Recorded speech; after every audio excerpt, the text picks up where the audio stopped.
Dramatic and stunning video shows the heroic moment when a high school football coach disarmed a student with a shotgun before hugging and comforting the teenager.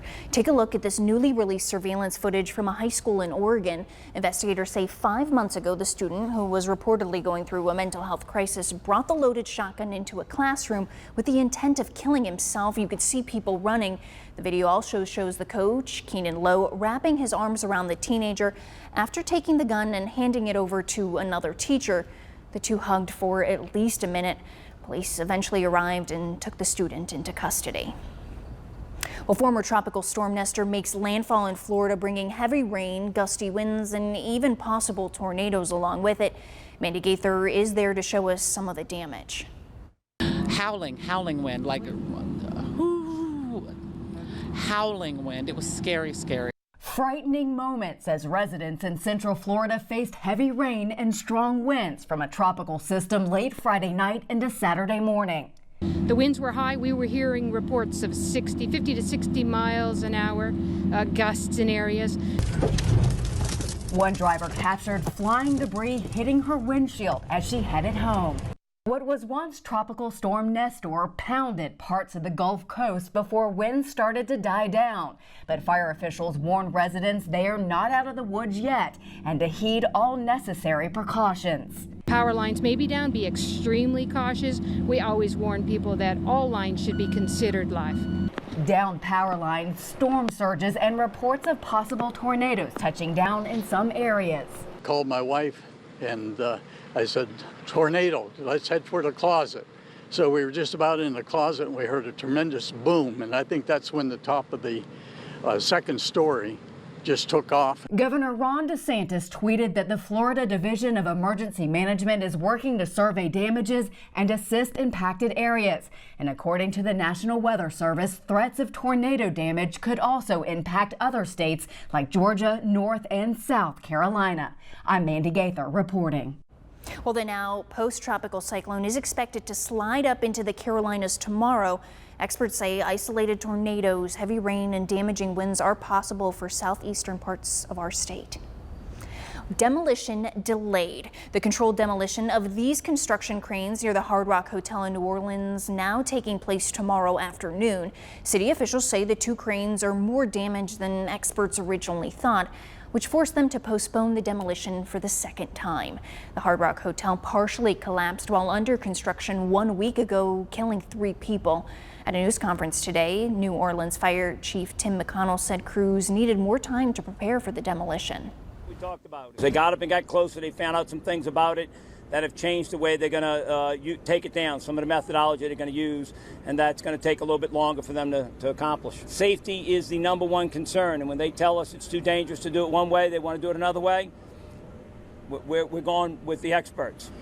People living in the surrounding areas will be evacuated 4 hours before demolition. 2 men accused of poaching thousands of turtles and selling them. Wildlife officials in Florida arrested Michael Bosenberg and Michael Clemens this week. They say both men were involved in a massive wildlife trafficking ring and illegally sold more than 4,000 turtles over the course of 6 months. There is some good news, though. Wildlife officials rescued more than 600 turtles and released them into the wild, saying this is the state's largest seizure of turtles in recent memory. Both men face several poaching-related charges. Experts say the illegal wildlife trade in the United States is worth $19 billion every year. Going out of business. What American fast food chain is closing its only restaurant in England just days after its grand opening? My voice was getting to the point I yelled so much, you could hardly hear me. Coming to the rescue, an elderly woman falls down in her home, yelling for someone to help her. Hear about the brave little heroes who came to her aid. Are you tired of hearing your phone ring, answering it, and then realizing it's a scammer on the other line? Well, you're not alone. This week, the Federal Trade Commission released its 2019 Do Not Call Registry data book. It says nearly 6 million people filed complaints over the past year, and more than 3/4 of them were about robocalls. In North Carolina, there were over 160,000 complaints this past year, and just over 70% of them were related to robocalls. Chick-fil-A announcing it will close its only location in the United Kingdom just days after the fast food restaurant's grand opening. The chain opened its first restaurant in the UK a little more than a week ago. Since then, the shopping center it's located in has faced intense pressure from local LGBTQ rights groups who've called the boycott to the branch. A spokesperson for the shopping center that Chick-fil-A's 6-month lease will not be renewed, saying it was the right thing to do. However, Chick-fil-A says it only intended to stay for that 6-month pilot period anyway. Well, from fundraisers to lifesavers, while selling candy bars in their neighborhood in Ohio, 2 quick-thinking little girls sprung into action and saved their neighbor's life. Melissa Reed spoke with the elderly woman injured, who says the girls are her blessing. Candy bars for my school for a fundraiser. 9-year-old Brielle and 11-year-old Piper Rupp of Norwalk had a plan. 60 bars per pack, and it had almond, dark chocolate, caramel, regular, crisp, and crisp. But they never imagined selling candy bars would lead to saving a neighbor's life several weeks ago. We walked up to the house and she was sleeping her front porch, and we asked her if she wants some chocolate bars. So she went inside to go get some money. So when I went down to get my purse, I managed to walk down a few steps, and then all of a sudden I fell the last 2, thinking I was at the bottom. And I hit my head, big knob on it, and my knee and leg, I couldn't move. 75-year-old Barbara Nupke started yelling for help. My voice was getting to the point I yelled so much, you could hardly hear me. But I heard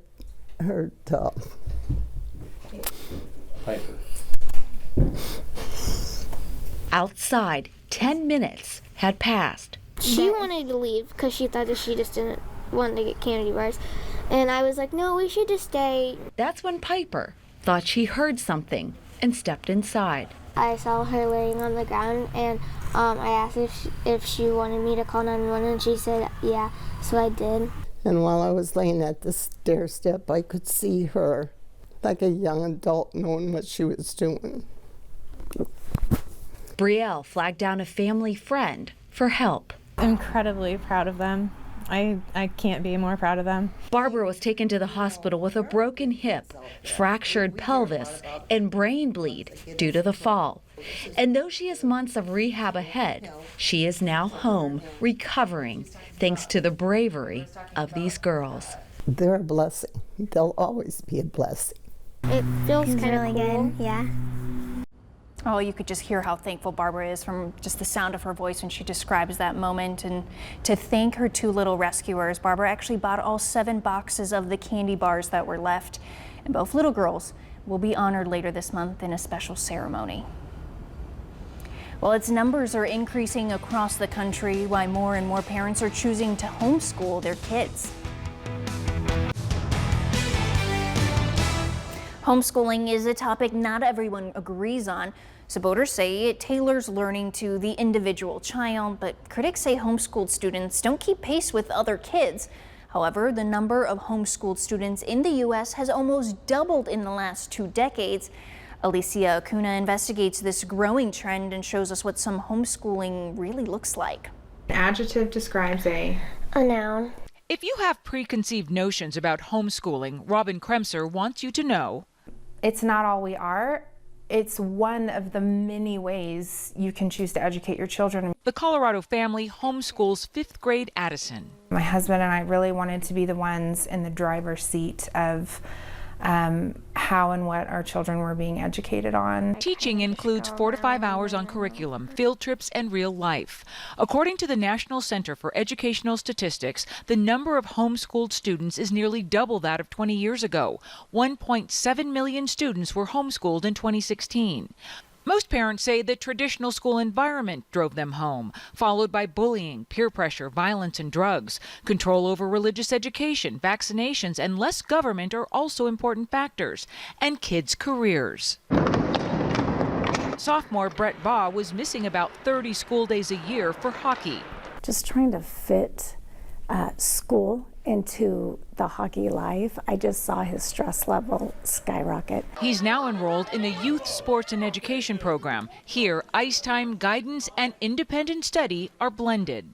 Not only do you get to work at your own pace, but it also cuts all the distractions out. I think the world is changing, and I think education is changing. Families cringe at headlines on homeschoolers like the so-called Turpin House of Horrors in California, where 13 children were abused, and say that is not the norm. Oversight varies by state, and there is no federal compliance standard. And data shows homeschoolers are about half as likely to go to college. Relative to their performance in English, students who are homeschooled perform more poorly in math. Supporters say tutors, co-op classes, and district connection are integral. This isn't something that comes without work and intention and effort. Making it a privilege that comes with responsibility. She knows that school is her job.